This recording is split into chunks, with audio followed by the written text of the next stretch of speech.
안녕하세요. 역사는 히스토리인 이야기죠. 역사를 이야기로 풀어보는 이규환의 하이스토리 시간입니다. 우리나라의 대표 문화유산이라면 훈민정음이나 금동 방가사유상, 석굴암, 금동 대학로 등과 함께 신라 금관을 꼽을 겁니다. 금관 중에서도 1921년 발굴된 첫 번째인 금관청 금관을 첫 손으로 칠 겁니다. 하지만 이 금관청 발굴이 당시 경주에서 대서서 주인이었던 일본인 비전문가가 주도한 아마추어 발굴이었다는 기막힌 사실을 아십니까? 또 사상 처음으로 금관이 모습을 드러내자 일본 학계는 우리 일본 영토 안에서 처음 발견된 금관이라고 흥분했답니다. 정말 통탄할 노릇이죠. 시간을 1921년 경주로 되돌려볼까요?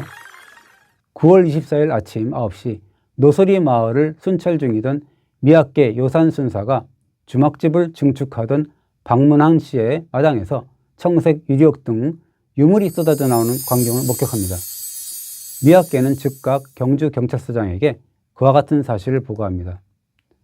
그런데 좀 이상한 것은요, 이후 각종 보고 전문이나 공문서, 발굴 보고서에 발견 일자와 발굴 시점 등이 아주 틀리거나 모호하게 나와 있다는 점입니다. 경주 금관청 발굴 보고서는요, 순사인 미학계가 24일 아침 9시 유물 현장을 목격하고 공사를 중단시킨 뒤에 상부에 보고했다고 했습니다.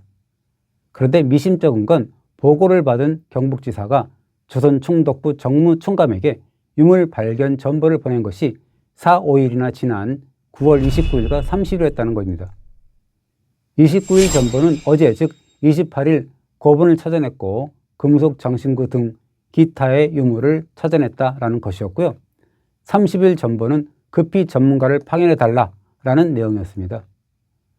고분을 찾았다는 날짜도 24일이 아니라 28일이라고 했죠.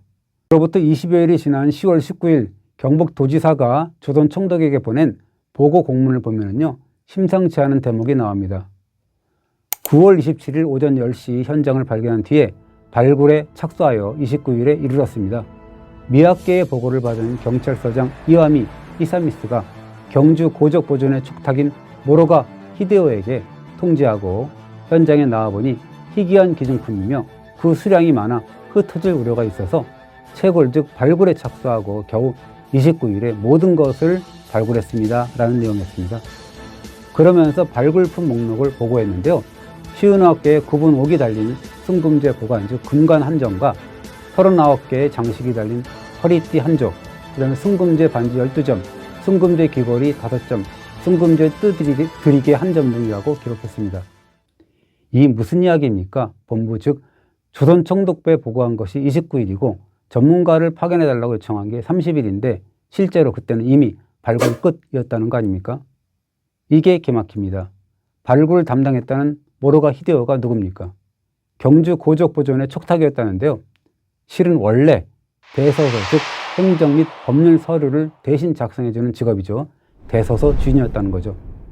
이 발굴에는 경주 보통학교 교장인 오사카 긴타로 등도 나섰는데요. 아마추어끼리 지지고 볶은 이 위험천만한 발굴은 단 3, 4일 만에 끝나게 되죠. 그러니 어떻게 됐겠습니까?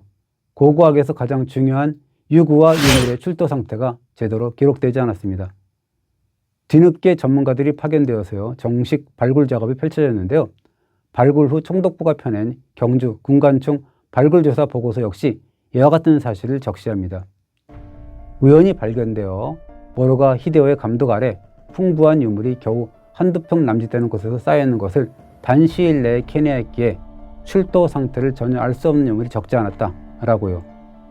또 주로 경험이 일천한 발굴자인 모로가와 오사카 등의 기억과 각서에 의존해서 조사를 했지만 각자의 소견이 일치하는 것이 유감스럽다라고 했습니다.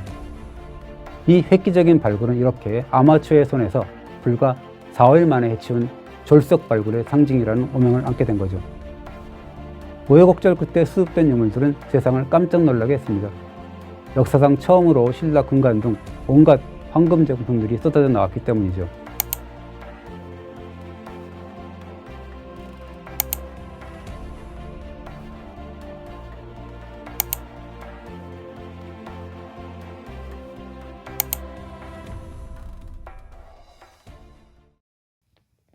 이 고분에는 금관청이라는 이름이 붙었습니다.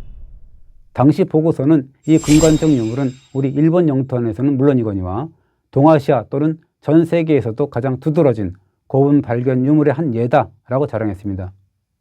어떻습니까? 보고서 내용 중에 우리 일본 영토라는 표현이 영 거슬리지 않습니까? 일제 강점기라지만 너무도 가슴 아픈 기억이죠. 아마추어였던 모로가는 금관청 발굴 후에 어떻게 됐을까요? 정말 복장 터질 노릇인데요. 금관청 발굴이 피가 되고 살이 되어서 승승장구합니다. 모로가는 조선 총독부가 출토 유물들을 서울로 옮긴다는 계획을 세우자 경주 출토 유물은 경주에서 보관해야 된다라는 지역 여론을 부추겨서 금관청 유물의 서울 이송을 무산시킵니다. 모로가는 결국 조선 총독부가 세운 국립박물관 경주 분관의 초대 분관장이 되었답니다. 그리고 모로가는 1925년에 멀쩡한 첨성대를 두고 약간 기울었니 뭐니 하면서 해체 복원을 주장했답니다. 물론 호응을 얻지 못해서 무산됐는데요. 보존 상태가 양호한 첨성대를 해체하려고 했던 이유는 있었답니다. 1915년 분황사 전탑의 해체 과정에서 화려한 유물이 출토된 사례를 기억해낸 겁니다. 모로가에게는 한국문화재의 보존은 안중이 없었고 온통 유물만 보인 겁니다. 뭐 그런 모로가를 긍정평가하는 사람들도 있겠죠. 모로가가 이후에 어떻든 간에 경주박물관을 만드는데 일조하지 않았냐라는 거죠. 절대 아닙니다. 모로가가 금관총을 발굴했지 않았습니까? 그런데 당시 금관총에서 지도자도 모르게 반출된 유물 중에 금제 장신구 8점이 수직과 오구라 다케노스케의 수중에 넘어갔는데요. 이때 모로가와 금관청 유물의 반출이 모종의 연관성을 갖고 있었던 것이 아닐까 의심하는 일본 학자들도 있었습니다. 꼬리가 길면 잡힌다고 했던가요? 결국 모로가는 도굴품 매매 혐의로 체포되어서 징역 1년에 집행유예 3년형을 받습니다. 불법 소장품들은 압수되고 박물관 분관장직에서도 쫓겨납니다. 압수된 모로가의 유물 중에 일부는 경주박물관이 사들이고요. 나머지는 일본 제실박물관 즉 도쿄 국립박물관이 구입 인수합니다. 이 모로가 유물은 1965년 한일회담으로 환수된 유물 가운데 포함됐는데요. 반환 유물 중에는 황남동 출토품이라고 출토 지정까지 표시된 신라 유물도 있었는데요. 모로가가 사주한 도구를 통해 탈취한 유물인 거죠.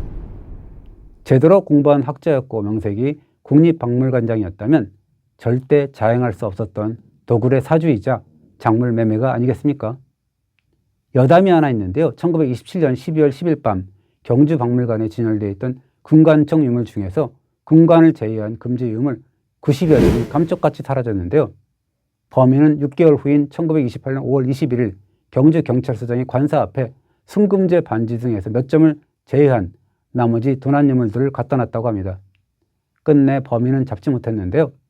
이런 설이 있더라고요. 공교롭게도 도난 사건이 일어난 날 모로가는 경주에서 유적조사를 수행했던 그런 고이즈미 아키오의 결혼식 참석을 위해서 상경을 했는데 이게 수상하다는 거죠. 범인이 어떻게 모로가가 박물관을 비운 바로 그날을 사전에 알고 있었는지 석연치 않다는 겁니다. 그래서 금관청 유물을 어찌어찌 해볼 요량으로 모로가가 자작극을 벌인 게 아니냐라는 의심을 품기도 합니다. 뭐 진실은 알 수 없죠. 그리고 이 금관청은 누구의 무덤일까요?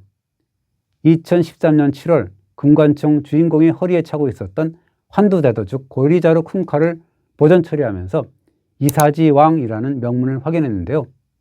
연구자 중에는 이사지왕의 이자가 사전의 의미대로 그 혹은 이의 의미일 수 있으니까 이사지왕은 그분이나 혹은 이분인 사지왕일 가능성을 배제할 수 없고 따라서 사지왕은 479년부터 500년까지 재위했던 소지왕일 가능성이 있다라고 주장하는 이도 있습니다.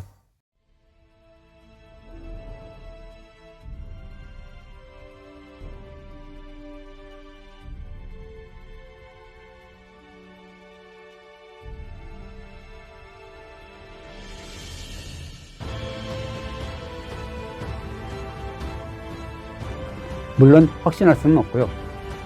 아무튼 1921년 사상 처음으로 금관을 내보낸 금관청 발굴은 이와 같은 숱한 이야기거리를 만들었답니다.